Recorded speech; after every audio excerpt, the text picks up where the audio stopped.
Hi there, everybody. My name's Laura Kelland-May, and today we're going to talk about why your horse refuses and what you can do about it.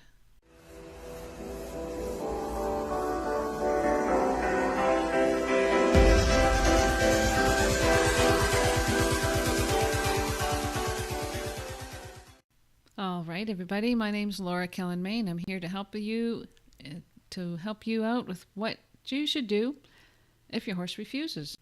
You know it can happen. You were balanced and had great pace to the first fence.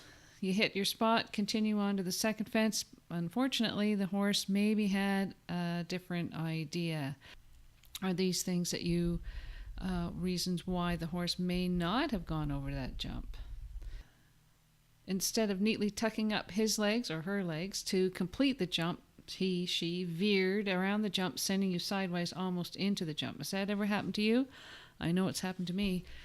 So what gives? Why did that horse all of a sudden not decide to go over that fence? And that's what we have to find out. So we're going to review what's going on with your horse and what to do about it. It's not only important to know that your horse is refusing, but you have to understand why it's refusing so you can fix it. And we're going to go over that. Here are the top 5 reasons why my horse is refusing. 1, maybe he or she is sore somewhere.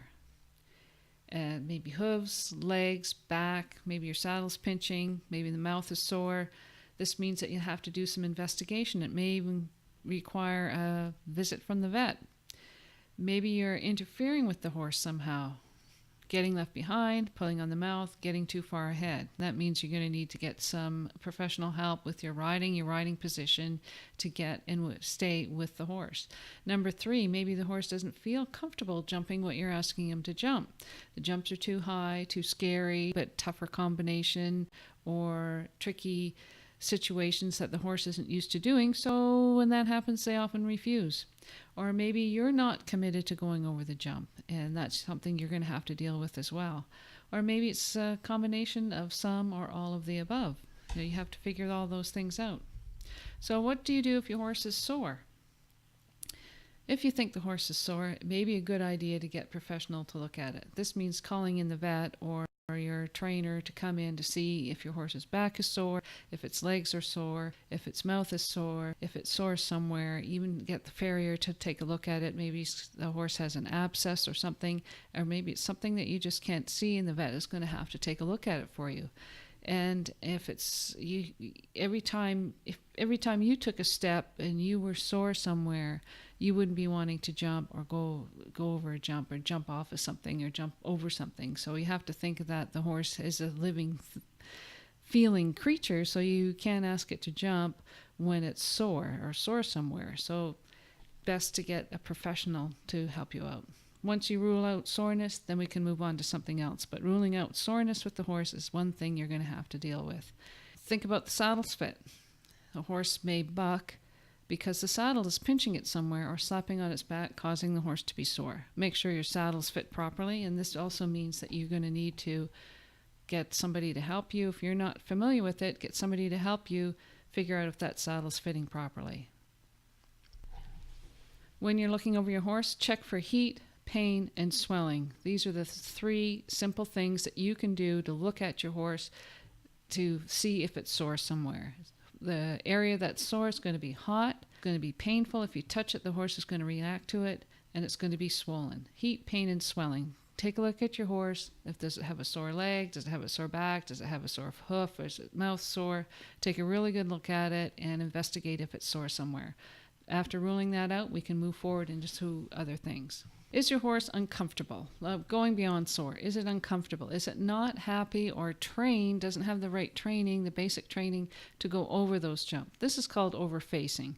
If you overface your horse, that means you're jumping something, or the horse is not jumping something that it feels comfortable with. So that means that you haven't done your homework at home to train the horse properly, so when it gets to the horse show or horse show grounds, that it is feels that uncomfortable, that it doesn't want to go over the jump.